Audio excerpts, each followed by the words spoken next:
Igor, we need more movies. No, not more movies. Yes. More. More scary movies. Yes. Okay. For it is Halloween Movie Month Part 2. Ow! Alright, welcome back to Halloween Movie Month. We are talking about some of my favorite movies to watch in October. Not all of them are scary movies, but a lot of them are. First, I am talking about the 1931 classic, Dracula. This is probably my favorite of the original Universal monster movies. I think a lot of that has to do with the fact that Dracula is a character that is a lot less of a mindless monster than Frankenstein or the Wolfman. This movie has tons of creepy atmosphere. Wait, what was that? Is that a little bee with a little bee coffin? That's adorable! There's not a lot of actual music in this movie, and because of that, it actually makes the images that much more creepy. The character of Renfield is the highlight of the movie. In fact, the movie's almost just as much about him as it is Dracula. There's a Spanish version that was made at the exact same time, with the same sets, and some of the people actually prefer it to the original version. But for me, there's no beating the original. It's an iconic movie, and it's well worth seeing this time of year. I really do want a Blu-ray of this, and my DVD is kind of falling apart, but it was cheap. It was $5, so. Next, it's John Carpenter's The Thing, which I have a nice shiny Blu-ray here. With original artwork, no less. The Thing is probably the second best John Carpenter movie next to Halloween.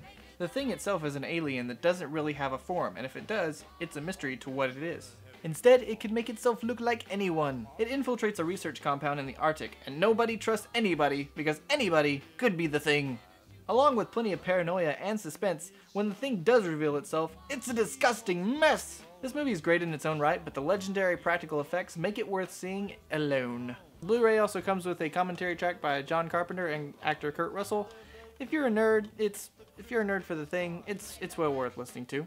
Alright, next I watched Nightmares in Red, White, and Blue, which is an amazing documentary on the complete horror genre and its influences in America. They do touch briefly on overseas influences, but mostly gives a rundown on the history of horror movies and their influences on the times and how the changing of times influenced the movies. And they interview everybody I can think of involved with horror movies that is, well, still alive.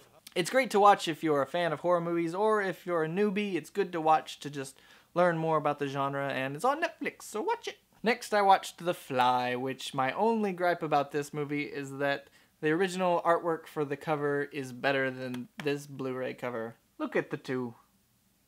There is no comparison. The Fly is one of my favorite horror movies. I guess you could call it more of a science fiction movie, but it's still pretty terrifying.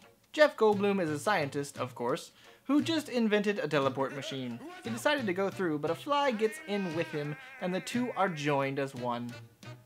Instead of their heads being switched like in the 50s version, which is kind of silly, he slowly starts to change, like being infected with a disease. Jeff Goldblum is great, and it's one of his most iconic roles. And the practical effects in the second half of the movie are absolutely incredible. The music here is really operatic, and it gives the movie a very old school feel and provides a sense of scale. It's a very tragic story, and the ending to this movie just breaks my heart every time. The Fly holds a special place in my heart. I seem to be on an 80s kick, as next time talking about American Werewolf in London! Full Moon Edition! American Werewolf in London is not only one of the best werewolf movies ever, it's one of the funniest horror movies ever. It was directed by John Landis, who also did The Blues Brothers and Animal House, so the guy knows how to do comedy. It's most remembered for its special effects, which are still pretty amazing today. And without spoiling anything, let me just say that I really love the ending to this movie. There's a big emotional build-up towards the end, and with the coming of the closing credits, the movie just really has the last laugh. But you'll just have to watch it to know what I'm talking about. And you should. You should definitely go watch it. Now. Next, I watched Beetlejuice. Don't worry, I will not say his name 2 more times. I first found out about this movie through the Nickelodeon cartoon, which is interesting because the cartoon is actually, story-wise, pretty different. This quickly became one of my favorite movies when I was younger, and maybe it was because of all the strange imagery or the bizarre humor. It's hard to pinpoint exactly what's the appeal about this movie. It's also kind of strange to see a really young Alec Baldwin before he sounded like Batman, and Michael Keaton before he was Batman. Speaking of Michael Keaton, he is the breakout star, even though he really is probably only in a quarter of the movie.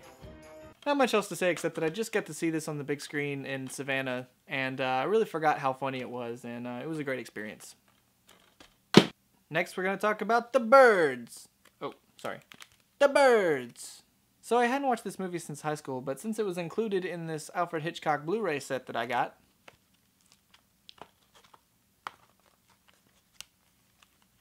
isn't it pretty? I gave it another watch. I guess I just wasn't really scared by the birds, and I thought the movie was kind of slow. Seeing it now, well, I still think the first half of the movie is kind of slow. The last 45 minutes of this movie are freaking awesome. As soon as the birds start really attacking people, it's absolutely terrifying. There's no music used at all in the entire film, which really gives it an unsettling mood. And Hitchcock's style is used to optimal terror. Next we're talking about Poltergeist. So if E.T. was Steven Spielberg's dream of suburbia, Poltergeist is the nightmare. In case you've been living under a rock, it's about a family who is haunted and their daughter is taken into another realm by the ghosts. I like that in this movie there isn't really one ghost. It's very mysterious about the realm of the supernatural and how exactly it works. There's so many great scary set pieces in this movie, it just couldn't help but become iconic. Most people talk about the tree outside the window or the evil clown, but for me the scariest scene in the entire movie is when the coffins burst out of the ground at the end. I remember when I was little, I couldn't think of anything more terrifying. I also love the scene where they reveal the cemetery right next to the neighborhood. Without saying anything, you realize exactly what's going on. The Blu-ray looks really good, but there's not really much in the way of special features here. Alright, since we started this episode with Dracula, I thought we'd round things off and end it with the remake of Dracula. This movie is kind of a strange, mixed bag. There's some really cool stuff in it, and some really bad. Amongst the bad are Keanu Reeves and Winona Ryder's acting. When it tries to be really melodramatic, it just doesn't work that well. Amongst the good are Gary Oldman as Dracula and Anthony Hopkins as Van Helsing. Anthony Hopkins is actually really funny in this, and it's a pretty interesting take on the character. I guess it's sticking closer to the novel, and I like the look of the movie probably most of all. There are all these surreal montages, and I think the movie lacks a lot of focus. It wants to be half horror movie and half tragic love story, and the love story for me doesn't really work. It's really just kind of a mess of an adaptation. I also think the climax was pretty anticlimactic. So even though I don't think it's really that good of a movie, I still think it's interesting enough to watch. So you can make your own decision. Alright, so that's it for this week of Halloween Movie Month. Come back next week for some more Halloween movies. Oh, sorry. I gotta take this. Hello? Hey, this is Michael Myers. Michael Myers? Yeah, Michael Myers. Why aren't you talking about the Halloween movie? Well, I'm getting there. I was gonna talk about him, don't worry, but how are you even calling? You can't even talk. I can't? No, you can't. Dang it!